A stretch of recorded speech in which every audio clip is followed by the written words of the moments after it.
Hello ladies and gentlemen, and welcome to a preview of a game called Astroneer. This is a game that's currently being developed by a company called Systemera Softworks, and it's been in early access as of the 16th of December 2016, so for once in my damn YouTube career life thing, I'm not that late to showcase a game. I'm about 5 hours plus into this game, and I have been liking it a lot. I thought it was worth showcasing because it's probably been one of the best early access games I've played in a while, and so that's what I'm doing. Astroneer is an interplanetary exploration, third-person sandbox adventure game where you colonize planets, build structures, and mine resources. Astroneer doesn't really have a story, nor does it have a specific goal, so it's unfortunately one of those typical player-driven types of games where players tell their own story. The game is, however, set during the 25th century gold rush, where the player needs to explore outer space, risking their lives in harsh environments for the chance of getting rich. You're launched from a space pod and you land on a planet, then from there, the rest is up to you. There's not much to say about your character, it's sort of just there for looks. One thing I like though is that the character makes adorable beep sounds when you interact with them or make them interact in certain ways.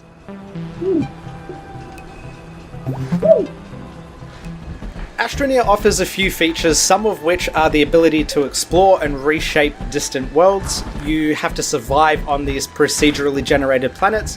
You're given a deforming tool which allows you to dig, add, and even flatten land.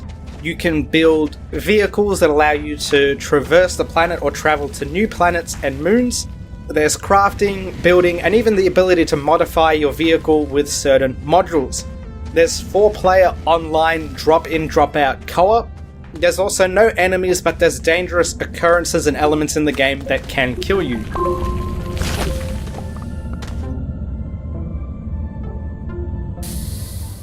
The gameplay for me has been pretty immersive and fun so far, but at the same time, it's nearing its repetitive cycle. The repetitiveness felt like it kicked in around the 4-hour mark, and I was on a pretty good flow, meaning I kind of knew what I was doing, so I barely had to spend time figuring things out. The thing that kept me playing the most is the little goals I set here and there, which is pretty much the case for a lot of people and with a lot of open world sandbox player-driven games. Despite this, eventually you just run out of goals to set. Do keep in mind, I haven't yet explored the other planets or moons, however I get the feeling they might not be all that different from my current one. The controls felt pretty good to me for the most part. I barely had any major issues, although it took some getting used to with the controller. The game switches between keyboard and gamepad on the fly really well, which is nice. Although after playing with a controller, I eventually found it slightly easier to play with a keyboard, mainly due to the inventory management. I might be switching back and forth here and there to see how things go because I do prefer playing with a controller for ergonomics. The driving needs a lot of refining. In its current state, it's actually pretty horrible and almost makes me want to walk to my destination instead of driving. I did get the hang of it. Regardless, it still feels really bad even with the controller. It's too centered around where you aim the camera, so if you aim the camera behind you and push W, which is normally to go forward, the vehicle will actually reverse. So if you're pushing W and you turn your camera, it looks around. This means you can't look around while driving, which is a bit irritating for figuring out where you are. And this also makes turning the vehicle a bit of a nightmare as well. I found the exploring pretty good. Normally I'm on the fence about these player tells their own story kind of games, but in Astroneer I felt pretty immersed and felt a decent incentive to explore. Unfortunately, that is starting to wear off for me, so I'll need to start exploring other planets to see if there's more diversity. Exploring is a little limited to start off with, mainly due to your oxygen levels dropping, but the more you expand your base and the more tethers you add, the further you can explore without suffocating. Eventually unlocking vehicles makes exploring a lot easier. It is significantly easier if you know what you're doing and you're sneaky like me. I purposely put a solar panel, a small wind turbine, a power generator on the vehicle so I would virtually never run out of power. While exploring, I liked that I was able to just keep digging into the ground until I found a hidden cave with some deadly plants that farted on me and killed me. That was a nice experience. I found crash-landed space shuttles and ships that had resources in them or stuff for me to research that allowed me to build different things. I found it tedious yet slightly amusing excavating some of these space shuttles as well, especially the large ones. Probably because I felt there was some sort of incentive in doing so. What added to the interest was these shuttles had their own physics. They weren't just statically merged into the environment. As you dug up the terrain in certain areas, it would loosen the shuttle. I noticed that you can explore dangerously far from your base, even with a vehicle. There is a marker that displays where your base is, but if you go too far from the marker, it disappears, so you sort of need to know your bearings a bit when exploring. This is where beacons can come in handy. I plan on placing a few around the planet as a trail of breadcrumbs, because even then, if you stray too far from a beacon, it also disappears off the map.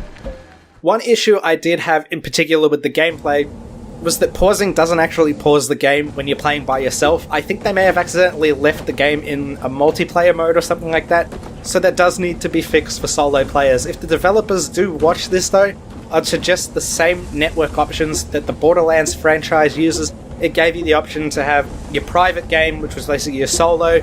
You could have invite only, or you could have it open to friends only, and then you had the option to just have an open game, so anyone who was playing the game could sort of just join you. I found saving the game was done pretty well. You could only do this in your space pod or a vehicle, so it added a tiny bit of a challenge on top.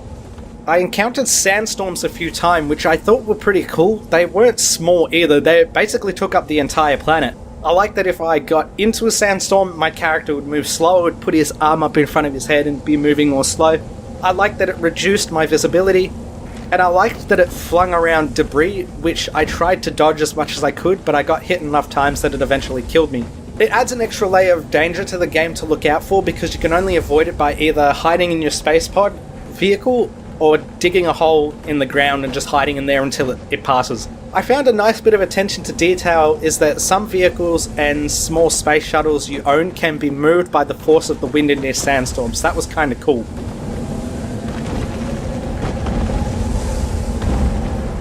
The game does have a bit of a roguelite element.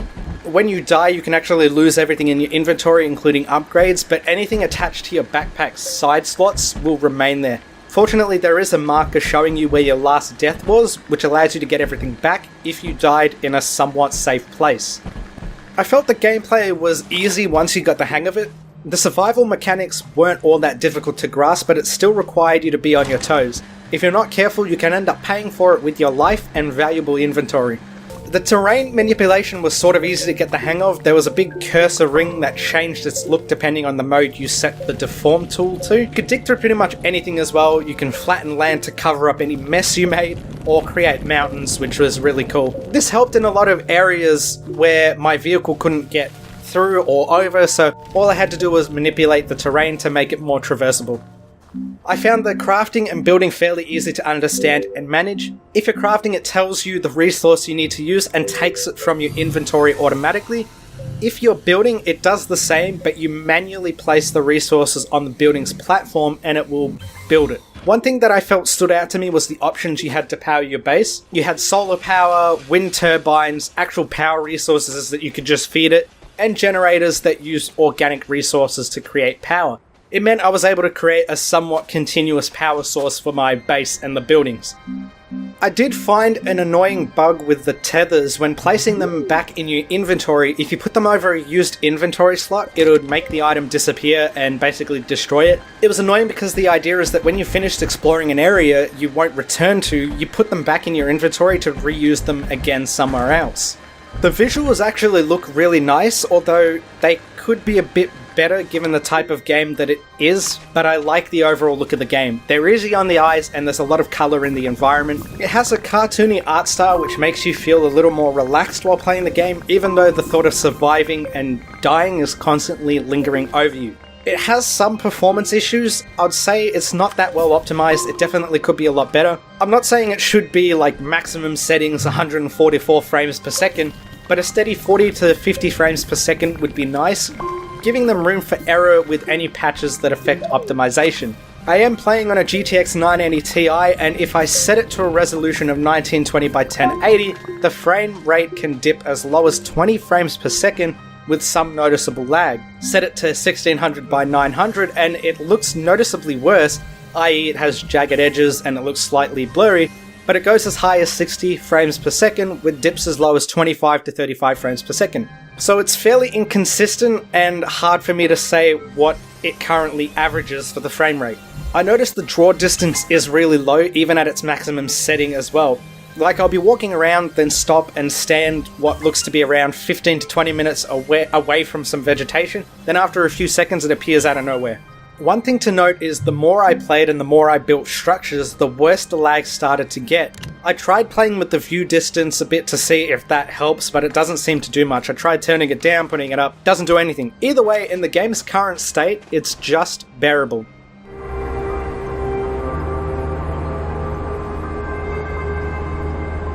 Audio for the game is pretty good so far. It has a decent amount of sound effects that provide good audio feedback and contributes well to the gameplay. However, these could be amped up a bit more. Some sound effects, if not all, sound a bit too quiet at times. The ambient music suits the game as well as the environments you're in. It felt somewhat peaceful and tranquil, and at times it was uplifting as well, so they did that really well. And it's also decently diverse.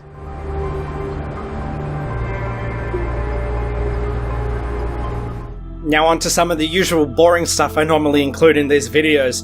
The menu. Right from the starting menu I knew this would be a really creative game. The starting menu has some launch pads with some space pods on them. Inside each space pod is a different style of astronaut. There's about roughly 5 to choose from, and once you do, it jettisons your space pod into a random planet. The options menu is okay so far, but definitely could be better. For audio settings, you've got music, sound effects, voice, and even ambience, so they've actually done that really well. The graphics settings are very lacking at this stage. It may not look like the kind of game that's heavy on the graphics card, but given the current performance issues, some diverse graphics options would be very welcome. This way we can tweak it to get better performance on our end. One issue I had with the options is that it kept defaulting to the 16:900 resolution if I tabbed out or moved my mouse out of the game screen. Control options are good, you can change input bindings, but it only allows you to do this for keyboard and mouse at this stage. The menu also lacks an inbuilt bug report or feedback feature. I cannot stress this enough. For early access games, reporting bugs and having feedback should be something that's easily accessible for players. It shouldn't require them to go to a different forum or to have to log out of the game to report any bugs. They should be able to do it there and then on the spot, because not a lot of people will do it. That's just the reality of things. I'm not going to make an effort to go to a separate forum just to report bugs or anything like that. I want to be able to do it through the game. The user interface is great. It's kind of simple to understand, virtually clutterless, and reasonably easy to interact with. What I like the most about it is that it's incorporated into the game extremely well, because about 90% of the user interface is your backpack. You have your energy in the middle, which is represented by multiple yellow power cells. Your oxygen is just above in an air canister. Your inventory is displayed to the left and right of the backpack. Then if you expand your backpack, you have your crafting, and you can get a better look at your inventory as well. When you get close to a resource or building, it has some text above it to tell you which is which. And one thing I liked in regards to the keyboard and gamepad switching on the fly was that the control prompts changed to suit as well. It's still very early days for this game, so it's hard for me to comment on the development cycle. Generally, it's a good idea to let a game settle in for a few months, but given the popularity of Astroneer, I don't think that's necessarily the case here. They've been releasing a few patches between its early access launch, and now they've had about 4 so far, which I'd say is pretty good. Keep in mind there's still a chance that the development cycle may be delayed, abandoned, or even cancelled, but as I said, given its popularity and the level of coverage I've seen, it looks like a pretty damn low chance. Something bad would have to happen to the developers for them to stop. Like, dying. Like, all of them. Just dying at the same time. The game is currently going for $24.95 AU on the Microsoft Store, where it's available as part of Xbox Play Anywhere. This means that you get a digital copy for both Xbox and PC. From what I can see on the Microsoft Store, you can even trial it, so probably best to try it there first, see if you can trial it. That way you can get a little bit of a vibe of the game without actually having to put any money towards it, as far as I can tell. Alternatively, it's also available on Steam. I'd say it's a pretty decent price for what you might get out of it. I clocked about 5 hours in one sitting from the moment I launched the game, so take from that what you will. Astroneer's got a lot of potential to offer a lot of continuous value, but it's currently lacking a narrative, which I doubt we'll ever see, and any sort of dynamic events that would cater to a long-lasting experience primarily for solo players. This is all fair play for now though, as it's in early access and has many months of development ahead of it, so there's still room for them to add stuff. And this is taking into account that it has online co-op with up to 4 players, so naturally adding friends into the mix can always increase the lifespan and fun of the game. Unfortunately, I don't know if I'll ever try this feature myself. The game is really nice and creative, but it's going to need a bit more oomph to really give it something to stand out and break the inevitable repetitive cycle that will eventually occur. Despite its performance issues and a few iffy bugs here and there, I can safely say Astroneer is definitely worth looking into. If you agree with me, then share as much information as you can about the game, and share this video around if you think it's worth doing so. If not, that's okay. But I think Astroneer pretty much sells itself, and it sells itself fairly well. Links will be in the description if you'd like more information about the game. I'd like to thank System Era Softworks for allowing me to showcase this game and creating this game. It looks like something that will bring something decent to the table.